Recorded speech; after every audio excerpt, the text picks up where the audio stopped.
Muy bien, hermanos, buenos días. Ya sé que están pensando, pero es un puro acto de la providencia, uno tan grandote y otro tan... Pero la vida es así, hermanos. Yo siempre pienso lo mismo, pero estoy contento como el Señor me hizo y disfruto de esas ventajas. Estábamos con Ale sentado y me tocó al lado de la pared, abajo del parlante. Imagínense si le tocaba a Joaquín, lo teníamos que llevar a emergencia. Así que gracias al Señor por la providencia, por hacernos como nos hizo, distintos, pero en una unidad que es Cristo. Esa es nuestra unidad, esa es nuestra familia en común. Y es un gozo poder compartir con ustedes en esta mañana este tiempo. Ya venimos de algunos días compartiendo con los hermanos de la iglesia y disfrutando de la atención que ustedes nos dieron. Sé que no estuvieron todos, pero de alguna manera están todos involucrados. Y queremos, en nombre de la iglesia El Matadero, agradecerles por esa recepción, por ese buen trato que recibimos y que de una manera muy clara podemos ver la mano de Dios proveyendo, preparando este espacio a los hermanos, al pastor, para tener este tiempo que tanto necesitamos, como bien mencionaba el pastor Ale al comienzo de la reunión. Estamos en la iglesia en Mataderos, somos una iglesia muy joven, tenemos 2 años de existencia como iglesia. Como plantación tuvimos un poquito más, en total son entre 5 y 6 años. Esa es nuestra breve historia, pero muy rica en cuanto a lo que el Señor ha hecho con nosotros, en cuanto a su provisión, su cuidado. Así que estamos muy contentos de poder ver la mano de Dios en nosotros, y es una alegría también poder ver la mano de Dios entre ustedes. No conocí el local anterior, pero esto es una maravilla, así que gracias a Dios por lo que el Señor está haciendo entre ustedes. Oramos por la iglesia acá en Rosario, les rogamos que oren por nosotros también ahí en Matadero. Y si en algún momento el Señor permite, están por allá, sepan que con mucho gusto los vamos a recibir y vamos a pasar un lindo tiempo juntos, ¿sí? Muy bien, hermanos, les animo a que busquen ahí en sus Biblias la carta que también leyó nuestro hermano Joaquín en Primera de Pedro. Vamos a leer el capítulo 1. Y pensaba un poco en el himno que cantábamos, Noble Sostén, así se dice. Ese himno es maravilloso, es un himno que me encanta y que cantamos el día de nuestro aniversario hace unos días atrás. Y nos lleva a pensar en esa frase: ¿cuál es nuestro sostén? ¿Qué es lo que nos mantiene firmes? ¿Qué es lo que nos mantiene esperanzados, con fe, con seguridad, con certeza? Eso es algo muy importante que nosotros pensemos y que de alguna manera bíblica podamos considerar qué es lo que nos mantiene firmes. Tenemos que saber que la vida cristiana no puede vivirse en nuestra fuerza. Seguramente usted, como yo, lo ha intentado y ha fracasado rotundamente.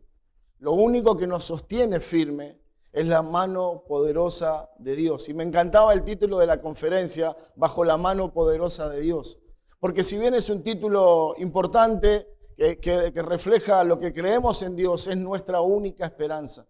Si esa mano, dejara de sostenernos, si esa mano nos hiciera a un lado, si esa mano cayera sobre nosotros, indudablemente no tendríamos esperanza. Pero dado que esa mano es firme, es segura y nos agarró para siempre, tenemos un sostén permanente. Hermanos, yo sé que ustedes como yo, por distintas circunstancias de la vida, nos toca a veces transitar momentos en nuestra vida que perdemos la confianza en esa mano, perdemos la fe, perdemos la esperanza. Pero en esta mañana tengo la tarea de poder juntos considerar cómo el Señor es nuestra esperanza, o como el título que elegí, Él es el ancla para nuestra alma en la tormenta. Y la vida a veces, por la providencia de Dios, nos va a llevar a esa tormenta, o nos va a llevar por el valle de sombra de muerte. Eso es algo que la palabra de Dios de manera categórica se encarga de recordarnos todo el tiempo. No fuimos redimidos para entrar en un parque de diversiones, no fuimos salvados para transitar un camino de rosas al cielo, todo lo contrario. Porque no pertenecemos a este mundo y porque somos peregrinos en esta tierra, vamos a sufrir, vamos a padecer. Pero las aflicciones del tiempo presente nunca serán comparables con la gloria venidera. Primera de Pedro, el capítulo 1, el versículo 3, dice: bendito el Dios y Padre de nuestro Señor Jesucristo, que según su grande misericordia nos hizo renacer para una esperanza viva por la resurrección de Jesucristo de los muertos, para una herencia incorruptible, incontaminada e inmarcesible, reservada en los cielos para vosotros, que sois guardados por el poder de Dios mediante la fe para alcanzar la salvación que está preparada para ser manifestada en el tiempo postrero, en lo cual vosotros os alegráis, aunque ahora, por un poco de tiempo, si es necesario, tengáis que ser afligidos en diversas pruebas, para que sometida a prueba vuestra fe, mucho más preciosa que el oro, el cual, aunque perecedero, se prueba con fuego, sea hallada en alabanza, gloria y honra cuando sea manifestado Jesucristo, a quien amáis sin haberle visto, en quien creyendo, aunque ahora no lo veáis, y os alegráis con gozo inefable y glorioso. Hermanos, el contexto de esta carta, de este primer capítulo, es un grupo de cristianos que están siendo perseguidos por su fe. Y no solamente están siendo perseguidos, hostigados, despreciados, maltratados por identificarse como nosotros con Cristo. Han perdido prácticamente su herencia, han tenido que salir de su país, de su nación, dejar amigos, quizás familias, perder sus casas, su sentido de pertenencia. Y ahora Pedro tiene el interés de llegar a estos hermanos con esta carta y poder transmitirle confianza, esperanza. Es como que él tiene la intención de darle un ancla para que esa fe no se pierda. Y lo primero que hace Pedro es llevarlos a pensar en Cristo. Y Cristo es nuestra esperanza. Si nosotros reparamos ahí en la lectura en esta mañana y lo que hacíamos hace un momento, en varias ocasiones Pedro se encarga de mencionarnos esa palabra esperanza. El versículo 3, la parte final, dice que nos hizo renacer para una esperanza viva por la resurrección de nuestro Señor de los muertos. Y ese es el primer punto para nosotros en esta mañana. Una esperanza segura. Una esperanza segura. Cuando nosotros pensamos en la esperanza es algo con lo que estamos relacionados desde muy chicos. Hemos escuchado seguramente nuestros abuelos, nuestros padres, amigos que dicen la esperanza es lo último que se pierde. Pero hay un concepto en el mundo muy contrario a las escrituras de esta esperanza. Pedro dice esta es una esperanza viva, es una esperanza verdadera, una esperanza distinta a la que tiene el mundo. Pero a veces nosotros llegamos, como bien mencionaba Joaquín en esta mañana, llegamos a la vida cristiana con ese concepto antiguo, viejo, mundano, podemos decir, de la esperanza. Y cuando nuestra esperanza no es la correcta, cuando nuestra esperanza no es bíblica, no es cristocéntrica, entonces esa esperanza deja de ser un ancla para nuestra fe y comienza a ser un lastre que nos comienza a hundir. Dice Pedro, Él nos hizo renacer a una esperanza viva. Bueno, la palabra esperanza expresa un sentimiento sobre algo que queremos que pase en el futuro o que pase en poco tiempo. Podemos decir, tengo esperanza de que ese trabajo tan deseado me llegue, o tengo esperanza de que el resultado clínico que me hice salga con los valores correctos, tengo esperanza de que suceda esto, tengo esperanza de que suceda lo otro. Pero esa manera de pensar o de actuar o de enfrentar las situaciones de la vida, lejos de ser una muestra de confianza, es todo lo contrario, es una muestra de incertidumbre. Como no conocemos el futuro, no sabemos lo que va a pasar, no tenemos ninguna manera de alterar el futuro, hacemos uso de esa palabra que a veces nos parece mágica, decimos, tengo la esperanza de tal cosa. Bueno, la esperanza, dice Proverbios 13:12, la esperanza que se demora enferma el corazón, pero el deseo cumplido es árbol de vida. Esperamos, estamos animados y queremos que algo suceda. Esperamos por mucho tiempo, pero cuando eso que esperamos no sucede, Y no sucede porque Dios no lo permite, no sucede porque no tenemos el poder para accionar las cosas necesarias para que eso suceda. Nuestro corazón comienza a desfallecer. Y como dice el proverbio, cuando la esperanza tarda, cuando lo que pensamos que podía suceder tarda, eso comienza a enfermar nuestro corazón. Y no está hablando de una enfermedad cardíaca, está usando una expresión para llevarnos a pensar en ese dolor, en esa angustia, en esa inestabilidad que nace en nosotros por causa de una esperanza incorrecta en nuestra vida.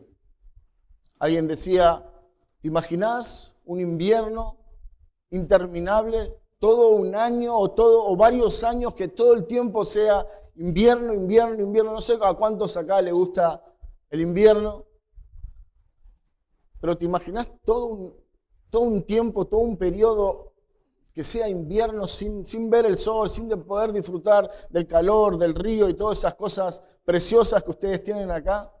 Sería terrible. Bueno, así sucede muchas veces en nuestra vida cuando no tenemos esperanza. Es como que toda nuestra vida es un completo invierno. Y el Señor quiere llevarnos a pensar en esta mañana, en esa frase maravillosa que Pedro nos deja en su carta, donde dice que Él nos hizo renacer a una esperanza viva.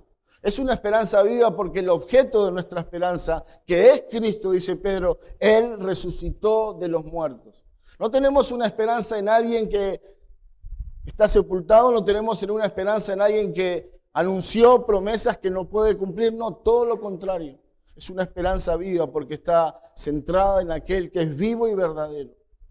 Dice el Salmo 130, versículo 5, espero en el Señor, en su palabra tengo mi esperanza. Hermano, en esta mañana quiero llevarte a pensar en dónde está puesta tu esperanza. Y no me refiero a la frase hecha, a la respuesta ya preconcebida que tenemos siempre de ¿cómo estás? No, estoy bien, estoy confiando en el Señor, descanso en su providencia, descanso en su mano tierna para con nosotros. Esas cosas que respondemos políticamente correcto para que nadie detecte que algo está mal en nuestro corazón. La pregunta es, necesitamos pensar en dónde está depositada nuestra confianza. Lo que leíamos, el Salmo 130, versículo 5, dice que en nuestra palabra encontramos el motivo y el objeto en su palabra, encontramos el motivo y el objeto de nuestra esperanza. El salmista dice, en su palabra encontré el motivo de mi esperanza.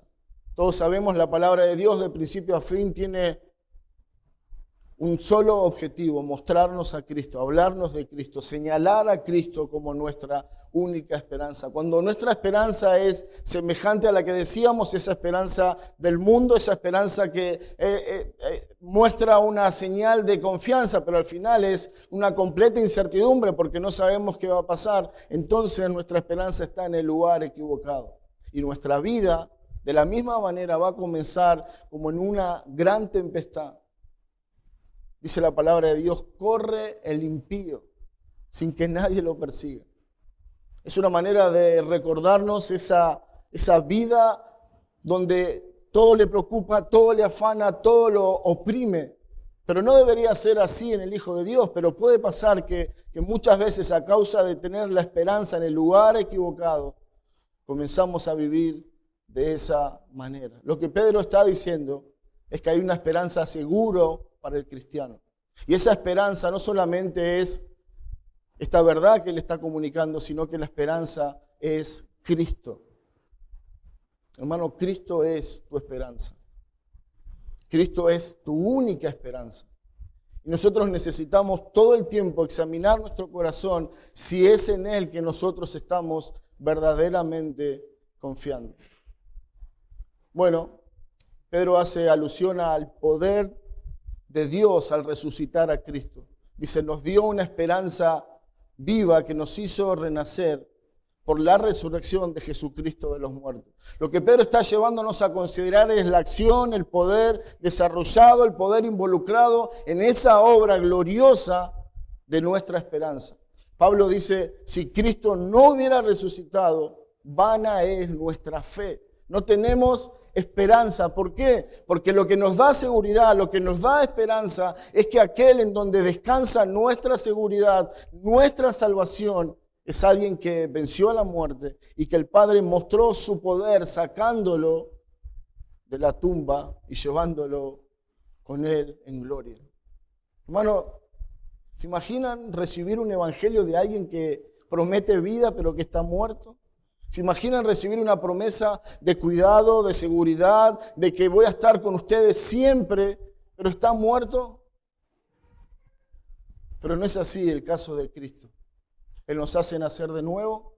Él pone en nosotros una esperanza gloriosa. Dice Pablo, estábamos antes en aquella vida sin Cristo, sin Dios y sin esperanza en esta tierra. Pero ahora, dado que estamos en Él, tenemos una esperanza viva. Y esa esperanza que está mostrando Pedro, como a través de la resurrección de Cristo, nos muestra el poder de vida que Dios tiene para comunicar a su pueblo, y es lo que ha sucedido con nosotros. Estábamos muertos en delitos y pecados, pero Él vino, tomó nuestra vida y nos dio ese, como bien decía Joaquín, aliento de vida espiritual, y ahora tenemos una vida y una esperanza. Tenemos una vida indestructible en nosotros. Es esa vida, es ese poder de Dios morando en nosotros, que ya está actuando en cada uno de nosotros. Él nos ha prometido preparar lugar para nosotros. Pero ¿se imaginan que Él diga, sí, voy a preparar para ustedes, lugar para ustedes, querida iglesia? Pero Él no puede salir de la tumba. Él no puede vencer la muerte. Él no puede ni siquiera caminar. Pero no es el caso de Cristo. Hermano, tu Cristo, el verdadero Cristo de las Escrituras, no es ese que a veces nosotros creamos en nuestra cabeza. Es un Cristo poderoso que tiene poder para vencer la muerte, tiene poder para resucitar, tiene poder para poner su vida y volverla a tomar, tiene poder para crear todas las cosas que conocemos y aún sostenerla, tiene poder para darte esperanza y seguridad. Esa es la verdadera esperanza, y quiero preguntarte en esta mañana si es ahí donde está puesta tu esperanza, si es en Cristo en quien estás confiando. Quizás hoy que estás atravesando un mal momento, quizás un problema de salud, un problema económico, un problema espiritual. Si es en Él que estás confiando cuando aún el pecado en reiteradas veces nos derrota en esa lucha feroz que tenemos contra Él, Cristo es tu única esperanza. Y si no te aferras a Él y si no te agarras a Él como esa ancla segura para tu alma, estás perdido. No hay otro lugar seguro. No hay otro lugar al cual nosotros podamos acudir. Una esperanza verdadera es aquella que está depositada en las promesas fieles de Dios, que tiene una expectativa segura de saber que ese Dios que no cambia, ese Dios que es fiel, cumplirá su promesa en nosotros. Y es muy cristianamente correcto, es muy poético hablar de las promesas de Dios y decir, bueno, sí, Dios prometió que me va a proveer lo necesario, Dios prometió sostener mi vida en medio de la lucha, pero la pregunta no es si lo podemos repetir, la pregunta es, ¿lo crees? ¿Es esa tu esperanza? ¿Es esa tu seguridad? ¿Es eso lo que Pedro está haciendo con los hermanos en esta primera carta? Es llevarlos a considerar que ellos tienen una realidad espiritual distinta a aquellos que no conocen a Dios y que su seguridad no puede estar fundamentada en los que están viviendo, en los problemas o en los conflictos, sino en esa verdad gloriosa que Él nos hizo renacer a una esperanza viva. En el libro El progreso del peregrino, todos conocen, el protagonista cristiano está transitando en ese camino a la ciudad celestial y él va camino a este lugar junto a su amigo Esperanza. Después de un largo trecho de caminar, se desvían un poco del camino y ahí en un lugar cómodo se quedan dormidos. Mientras ellos están dormidos, viene ese personaje llamado Gigante Desesperación y los toma y los lleva prisionero al castillo de la duda. ¿Se dan cuenta? Desesperación, duda. Y ahí están siendo maltratados, hostigados, están pasando hambre en ese castillo en donde están prisioneros y encarcelados. Y de luego de un tiempo, Cristiano comienza a pensar y él dice, ¡qué necio soy! Tengo una llave colgada en mi pecho que estoy seguro de que puede abrir todas las puertas de esta prisión.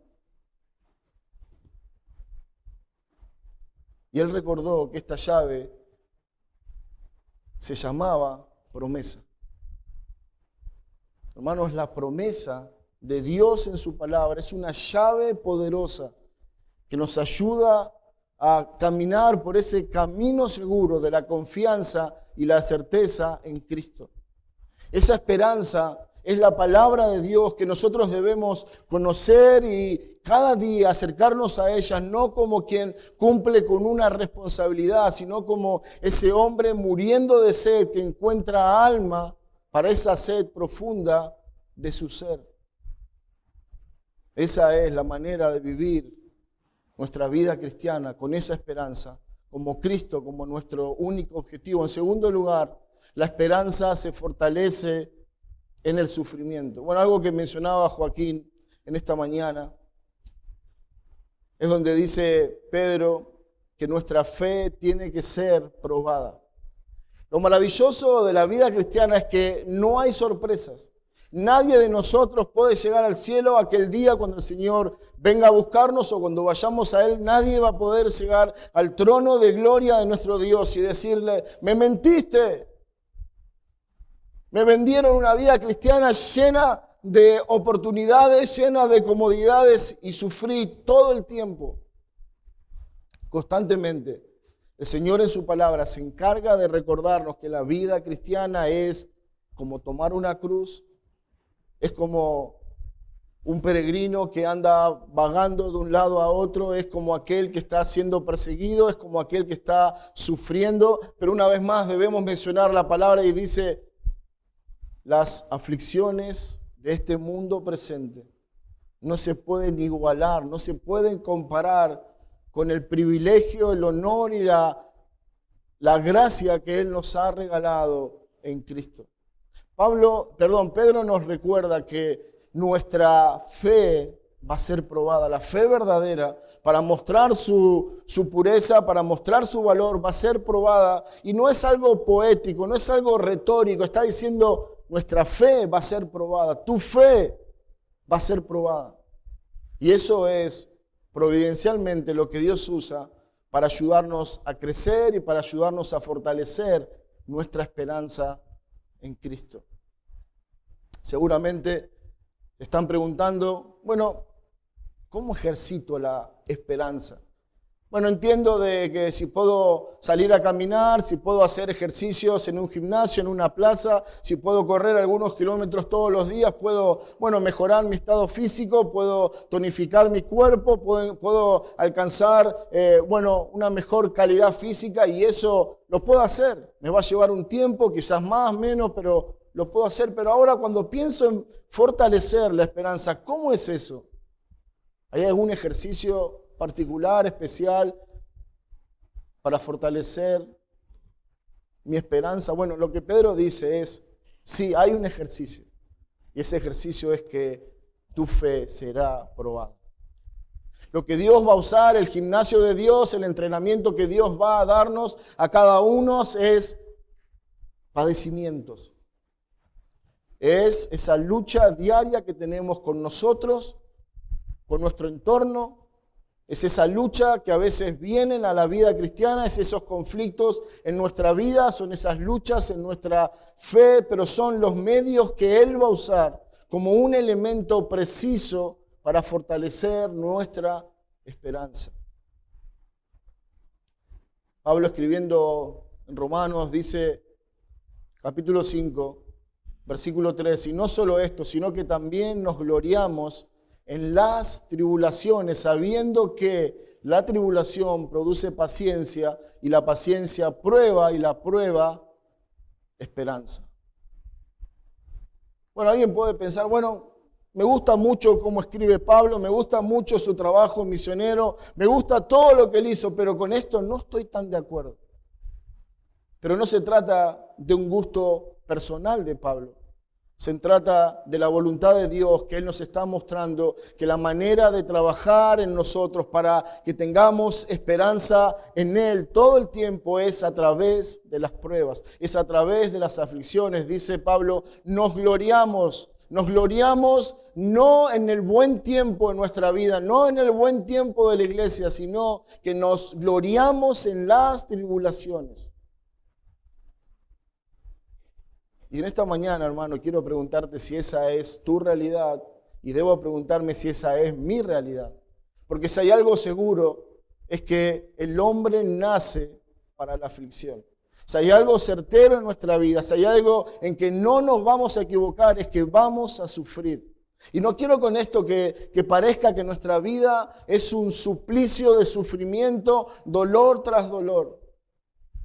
Pero es una realidad que Dios va a permitir en su providencia que tengamos tribulaciones. Dice la palabra de Dios, es necesario que a través de muchas tribulaciones entremos al reino de Dios. No quiere decir que las tribulaciones o por determinadas cosas que vamos a padecer, vamos a entrar al cielo. No, porque vamos camino al cielo, porque somos hijos de Dios. La característica es que vamos a sufrir. Y cuando sufrimos y lo soportamos, como dice Pablo, entonces nuestra esperanza comienza a crecer, comienza a ser fuerte, comienza a resistir, comienza a tener como un norte para ese momento de dificultad. Cristo, su palabra, esa relación personal que podemos tener con Él a través de la oración. Al igual que la fe debe crecer, dice la palabra de Dios que debemos crecer en la gracia y el conocimiento de Dios. De la misma manera, nuestra esperanza puede crecer en la medida que entendamos y recibamos con humildad los sufrimientos. ¿Hay alguien en esta mañana que le guste sufrir? Seguramente no. Pero es lo que Dios va a usar para quebrar tu orgullo, es lo que Dios va a usar para quebrar tu independencia de Dios, es lo que Dios va a usar para traerte a Él, es lo que Dios va a usar para llevarte y mostrar lo frágil, lo débil y lo dependiente que somos de Él cuando pretendemos vivir como si eso no fuera una realidad. Las tribulaciones es lo que Dios va a usar para llevarte a Él. Dice Pablo, nos gloriamos en las tribulaciones. Nadie se alegra del dolor, todo lo contrario, evitamos el dolor, nos enoja el dolor, nos molesta los problemas, pero si nosotros lo vemos bajo esta perspectiva, que la esperanza es fortalecida y crece a través del sufrimiento, podemos comenzar a ver las tribulaciones como algo amigable, como algo bueno, como algo positivo para nuestra alma. Alguien dijo, la esperanza no es un lujo en la vida cristiana, no es como una joya cara que sería bueno tener con nosotros. La esperanza es un elemento vital para la vida y la piedad en cada uno de los hijos de Dios. Sin esperanza, estamos sin rumbo. Si no tenemos esperanza en nuestra vida, eso es seguramente una señal de que no hay vida espiritual, porque lo que Pedro dijo, Él nos hizo nacer o renacer a una esperanza viva. Una característica del Hijo de Dios es que tiene esperanza. Y esa esperanza se fortalece, esa esperanza crece a través de los padecimientos, a través de las luchas. En tercer lugar, en esta mañana, quiero invitarlos a que puedan leer conmigo en Hebreos capítulo 6.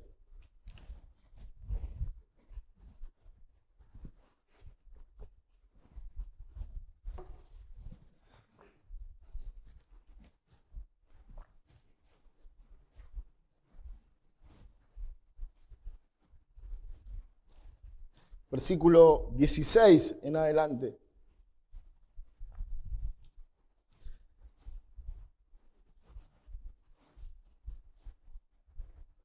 Dice, porque los hombres ciertamente juran por uno mayor que ellos, y para ellos el fin de toda controversia es el juramento para confirmación. Por lo cual, queriendo Dios mostrar más abundantemente a los herederos de la promesa la inmutabilidad de su consejo, interpuso juramento, para que por dos cosas inmutables en las cuales es imposible que Dios mienta, tengamos un fortísimo consuelo los que hemos acudido para asirnos de la esperanza puesta delante de nosotros, la cual tenemos como segura y firme ancla del alma y que penetra hasta dentro del velo, donde Jesús entró por nosotros como precursor, hecho sumo sacerdote para siempre, según el orden de Melquisedec. El escritor a los Hebreos nos lleva a considerar que en la antigüedad, como hoy también, quizás en menos medida, se usaba el juramento, la palabra, el honor de haber entregado nuestra palabra. Y decía, en cualquier controversia, los hombres ciertamente juran por alguien mayor a ellos. Y dice, y Dios, queriendo mostrar su misericordia, queriendo mostrar su compasión por nosotros, hizo juramento. Hermanos, nuestro tercer punto en esta mañana es que Dios nos dio una promesa inquebrantable. Una promesa que no se puede perder, una promesa que no se puede incumplir, una promesa segura para nuestra alma. Y esa promesa segura es lo que Dios nos ha mostrado y dicho a través de Cristo. Dice el versículo 17 que Dios, queriendo mostrar más abundantemente a los herederos de la promesa la inmutabilidad de su consejo, interpuso juramento. Me maravilla, hermanos, pensar en cómo Dios, siendo condescendiente con el hombre, no teniendo ninguna necesidad, sino como un acto puro de su gracia y su misericordia para con nosotros, entendiendo la fragilidad de nuestra fe y de nuestra confianza en Él, dice, interpuso un juramento. Así como los hombres en la antigüedad hacían juramento, de la misma manera, Dios ahora nos quiere dar una prueba fehaciente, genuina, de que Él es un Dios confiable. Y la primer prueba de eso, más Dios muestra su amor para con nosotros, que Cristo murió por nosotros. Necesitamos una prueba más fehaciente, más concreta de que Dios nos ama y que Él nos ha elegido para sí y que Él va a cumplir su promesa en nosotros. Bueno, la prueba de eso es que su Hijo murió para que esto sea una realidad.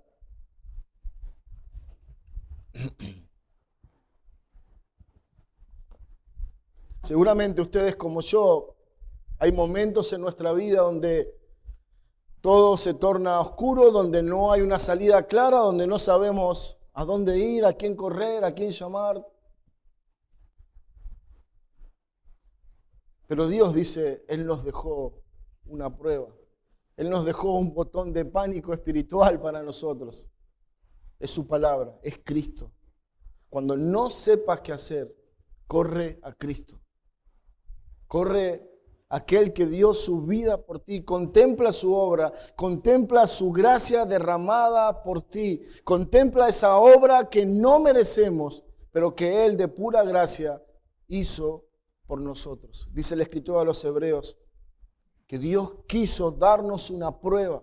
Dios quiso recordarnos todo el tiempo que Él es un Dios veraz, seguro, fiel, digno de toda tu confianza. Y como decíamos hace un momento, nuestra esperanza se fortalece a través de la prueba. Y esa es la prueba que nosotros comprobamos cuánta falta de confianza tenemos en Dios. Cuánta incredulidad abriga nuestro corazón, cuánta dureza hay en nuestra alma a pesar de todas las pruebas maravillosas que Dios nos ha dado. Pero es a través de la aflicción, es a través de los conflictos que vemos una fe débil, vemos cuánto nos hemos alejado de Él. Pero aún en ese momento yo puedo recordar de su juramento. Él prometió, el que a mí viene no le echo fuera. El que confía en mí jamás será avergonzado. Esas son sus palabras y no son palabras para un momento en particular, son palabras eternas que deben fortalecer tu alma cada día, cada mañana, en todo problema, en todo conflicto, hasta el fin de tu vida. Él nos dio una promesa inquebrantable para que por dos cosas inmutables en las cuales es imposible que Dios mienta. Bueno, a veces cuando hacemos un trato, una sociedad con uno igual a nosotros, conociéndonos a nosotros, sabemos que el otro puede fallar. Sabemos que la palabra del otro siempre va a tener un gris, siempre va a tener un precio, siempre va a encontrar la manera de hacer lo que hacen los hombres pecadores, fallar, pecar y todo eso que ya sabemos. Y a veces nosotros en nuestra vida pretendemos encajar a Dios en nuestra humanidad y hacer de ese Dios glorioso y maravilloso uno igual a nosotros.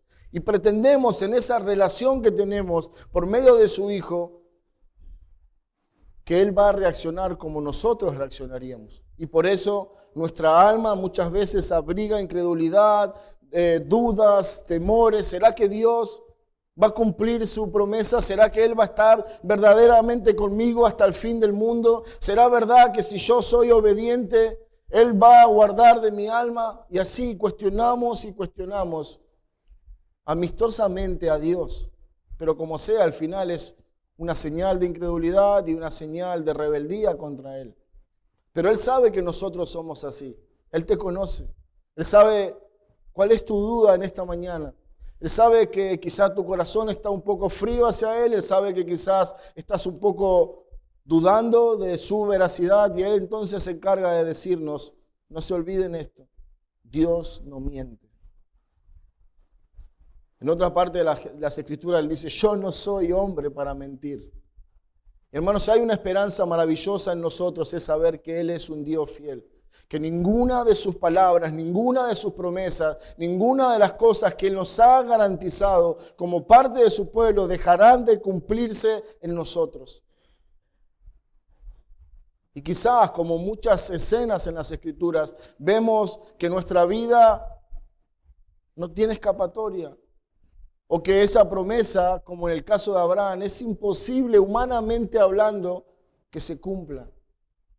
Pero ese Dios que no miente, cumplió, y es a causa de esa promesa que le hizo Abraham, a través de toda esa descendencia nosotros podemos ver que llegó Cristo. Él cumplió su promesa, porque la garantía de esa promesa es Cristo. Y la garantía y la seguridad para tu alma debe ser Cristo. No se trata de nosotros. Esa esperanza es inquebrantable porque es un pacto entre Dios y el Hijo. Y nosotros recibimos el beneficio. Nosotros somos los privilegiados de esa unión santa, de ese pacto eterno de redención. Lo que Él ha prometido no tiene ninguna exigencia de nosotros o hacia nosotros. No es que Dios pone un condicionante y dice, bueno, si haces determinadas cosas voy a ser fiel. Si cumplís con estos mandamientos voy a cuidarte. De ninguna manera, esa promesa es inquebrantable. Porque se trata de Cristo. Dice el versículo 20. O el 19 dice, lo cual tenemos como segura y firme ancla del alma y que penetra hasta dentro del velo, donde Jesús entró por nosotros como precursor, hecho sumo sacerdote para siempre, según el orden de Melquisedec. Bueno, todos sabemos, está haciendo referencia a la figura del templo y estaba mostrando como ese lugar inaccesible donde nadie podía entrar, la presencia del Padre, el Dios Santo. Cristo entró, no porque Él lo necesitara, sino porque nosotros necesitábamos un precursor. Alguien que entrara, alguien que marcara el camino y que nos digan, yo soy el camino a Dios. Y Él entró. Y Él tuvo que, previamente a ese acontecimiento redentor eterno, Él tuvo que venir, encarnarse, morir en la cruz. Y Dios cargó en Él el pecado de todo su pueblo. Para que luego Él muriera en nuestro lugar. Para que Él no solamente muriera cargando nuestros pecados, sino que resucitara, como decía Pedro, y eso nos diera esperanza, nos diera certeza, decir, sí, Él prometió, Él anunció que iba a morir, pero también resucitó. Y eso es nuestra esperanza, esa es nuestra seguridad, que Él llevó nuestros pecados, que Él murió y resucitó, pero que también entró a la presencia de Dios para que nosotros entremos con Él también. Y la razón de la fidelidad de Dios, las promesas de Dios, la seguridad de que Él está con nosotros siempre hasta el último día de nuestra vida. No se trata de lo que nosotros hacemos, no se trata de mi fidelidad o de las buenas obras que yo puedo hacer y acumular en mi vida en esta tierra. Se trata de la obra de Cristo. Oh, hermanos, quiero animarte en esta mañana a que te aferres fuertemente a esa ancla que es Cristo. Él es la única ancla para tu alma. Él es la única esperanza para tu ser. Él es el único que puede recordarnos que Él entró para que nosotros tuviéramos comunión con el Padre. De eso se trata el Evangelio. De esa se trata la esperanza en nuestra vida. Hay responsabilidades, hay obligaciones, pero siempre, como dice Hebreos, puesto los ojos en Jesús. Él es nuestra esperanza. Amén. Oremos. Señor, Padre, gracias queremos darte en esta mañana por Cristo. Agradecerte, Señor, porque qué precioso es verle a Él como nuestra esperanza. Qué precioso, qué confiable. Señor, cuánta certeza trae a nuestra alma al ver su vida, al ver su muerte, su resurrección, al ver cómo Él ha cumplido con toda justicia, cómo Él ha llevado el pecado de su pueblo, Señor, fuera del campamento. Qué hermoso, Señor, ver cómo nosotros, como un pueblo imperfecto y necesitados de fe y de esperanza, somos llevados en tu mano, Señor, hacia Él. Nos aferramos a ti y descansamos en la obra perfecta de Cristo. Señor, en esta mañana tú conoces tu iglesia aquí en Rosario y te damos gracias por cada hermano, por cada familia representada, Señor, y rogamos, tú conoces la necesidad de cada uno. Te ruego, Señor, que tú los ayudes, al igual que a mí, Señor, a recordar, tú eres el ancla de nuestra alma. Tú eres aquel que nos sostiene, tú eres ese noble sostén que necesitamos cada día, Señor. Si hay algo que en esta mañana necesitamos llevar en nuestros corazones, es recordar siempre cuánto necesito de Cristo y cuán dispuesto tú estás, Señor, para recibirnos, para fortalecernos, para ser esa ancla en donde nuestra alma está, Señor, guardada, para que nunca jamás pueda perderse. Señor, te alabamos, te damos gracias por Cristo, por el Evangelio. Gracias por este tiempo precioso con la iglesia aquí en Rosario.